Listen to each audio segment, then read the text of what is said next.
Bienvenidos a un nuevo video, hermanos y hermanas en Cristo.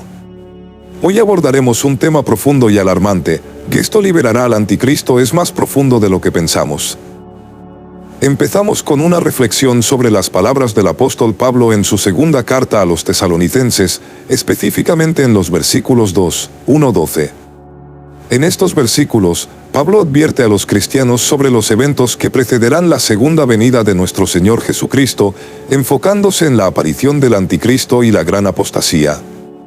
El apóstol Pablo insta a los tesalonicenses a no dejarse engañar ni alarmar por falsas enseñanzas que sugerían que el día del Señor ya había llegado. Les recuerda que antes de ese día debe ocurrir una gran rebelión y revelarse el hombre de pecado, conocido como el hijo de la perdición.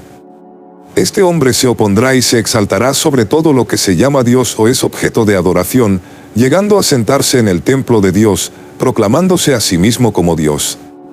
Pablo menciona que ya les había hablado de estas cosas cuando estaba con ellos, asegurando que el misterio de la iniquidad ya está en acción, pero es retenido por una fuerza que será removida en el tiempo adecuado, permitiendo así que el hombre sin ley sea revelado.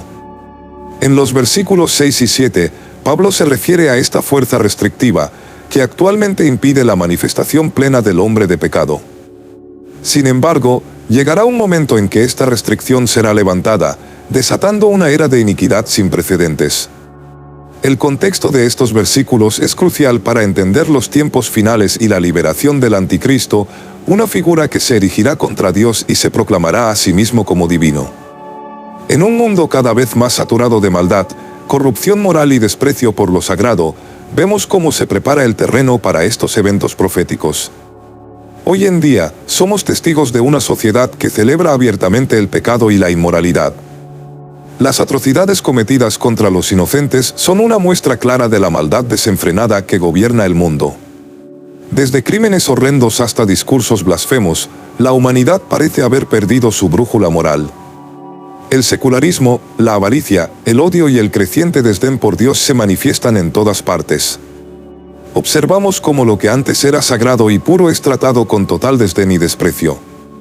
Un ejemplo impactante es el uso casual y blasfemo del nombre de nuestro Señor Jesucristo en vano, algo que se ha vuelto común en nuestra generación. Recientemente, vi una imagen que me dejó consternado. Una mujer en una marcha llevaba una camiseta con la frase Mary soll dave adane borschen, de María debería haber tenido un aborto. Me quedé atónito y me pregunté, ¿qué le dirá esta persona al Señor Jesucristo en el día del juicio? ¿Cómo responderá por tal blasfemia? Esta camiseta ejemplifica la profundidad de la blasfemia en nuestra generación.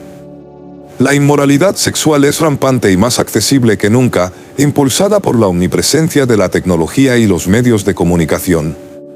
Internet, aunque es una herramienta para avances increíbles y conectividad, también facilita el acceso a comportamientos y contenidos inmorales. Es imperativo que estemos vigilantes y preparados, hermanos, comprendiendo que estos signos son indicativos de los tiempos proféticos que estamos viviendo. Recordemos las advertencias de Pablo y mantengamos nuestra fe firme en Cristo, sabiendo que la revelación del anticristo y la gran apostasía son preludios del glorioso regreso de nuestro Señor.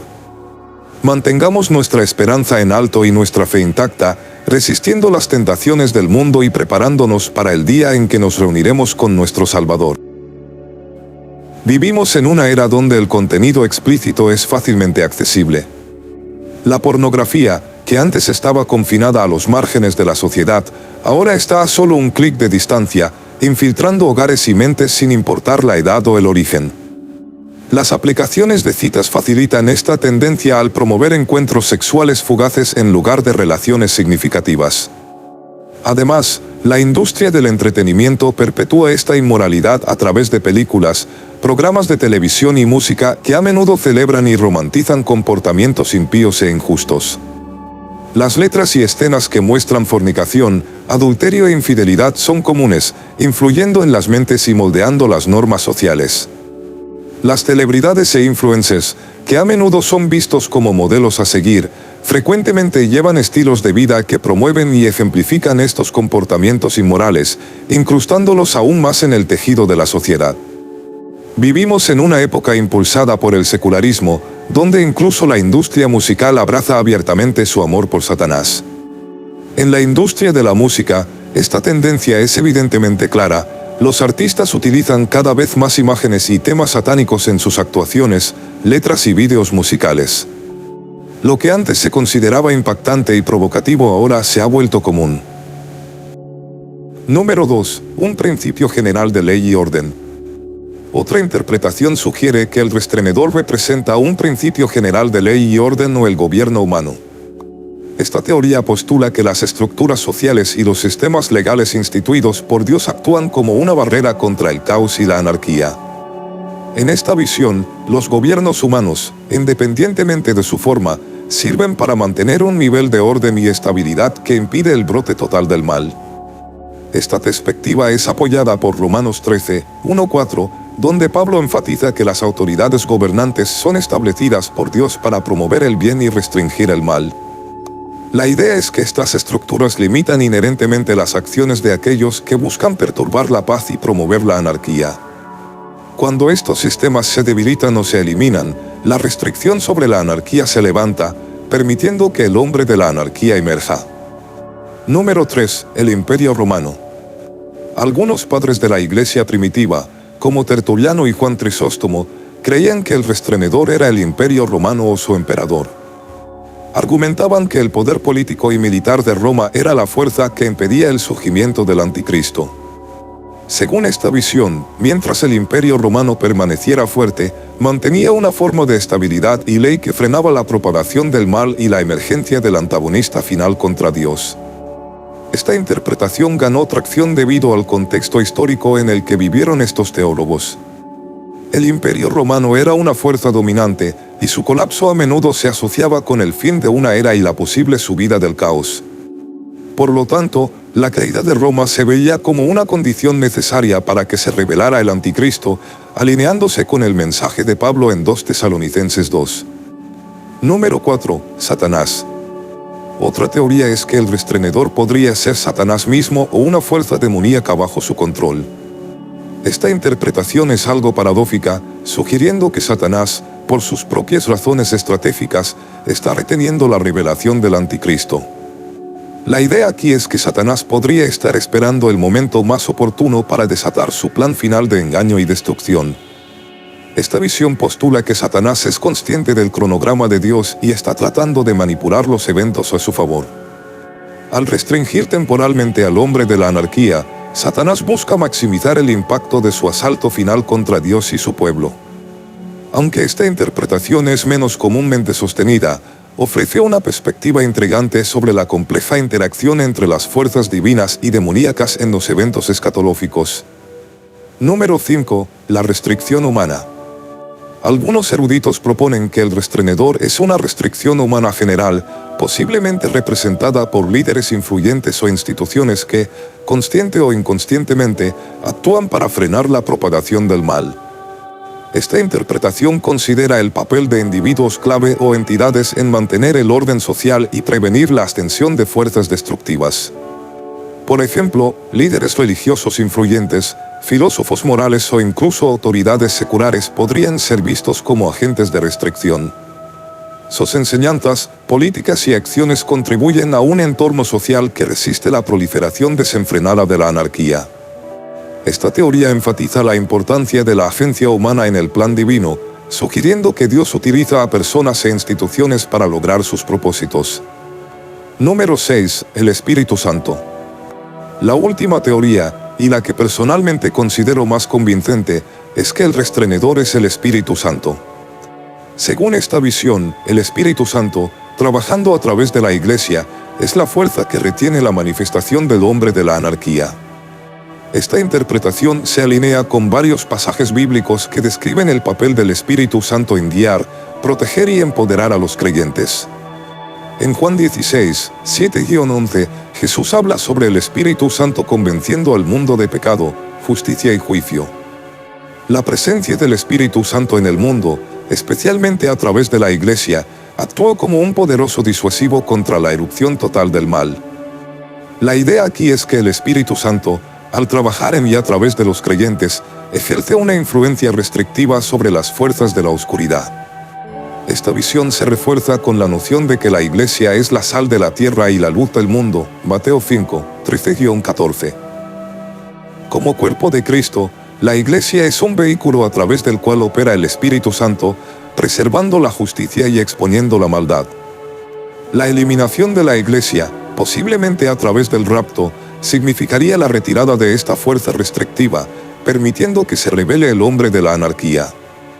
La fuerza de esta interpretación radica en su consistencia con la narrativa bíblica más amplia sobre el papel del Espíritu Santo en el mundo.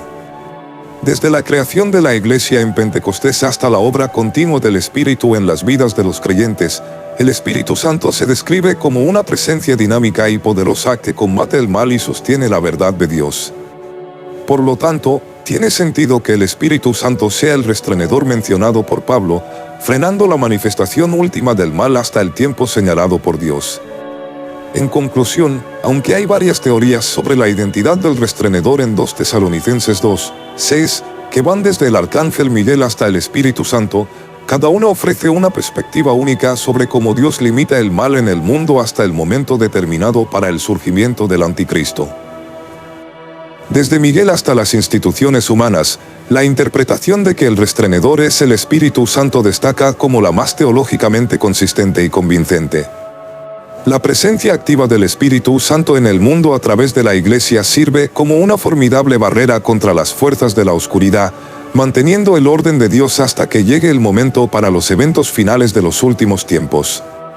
En primer lugar, el Espíritu Santo, desde el inicio de la Iglesia en Pentecostés, ha sido un agente de cambio y protección. Según Juan 16, 7-11, Jesús prometió enviar al Espíritu Santo para convencer al mundo de pecado, justicia y juicio. Esta función de convicción es esencial para frenar el avance del mal y mantener un sentido de moralidad y justicia en la sociedad. La presencia del Espíritu Santo no solo guía a los creyentes, sino que también tiene un impacto restriccionista sobre las fuerzas malignas, impidiendo que se manifiesten plenamente hasta el tiempo determinado por Dios. Además, la Iglesia, como cuerpo de Cristo, es un canal a través del cual opera el Espíritu Santo. Mateo 5, 13-14 describe a los creyentes como la sal de la tierra y la luz del mundo.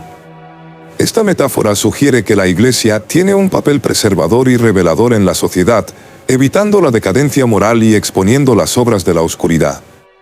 Al actuar como agentes del Espíritu Santo, los creyentes contribuyen a mantener el orden divino y a frenar el caos que el hombre de la anarquía, o el anticristo, traerá al final de los tiempos. Es importante señalar que la retirada de la Iglesia, posiblemente a través del rapto, significaría la eliminación de esta influencia restrictiva del Espíritu Santo en el mundo.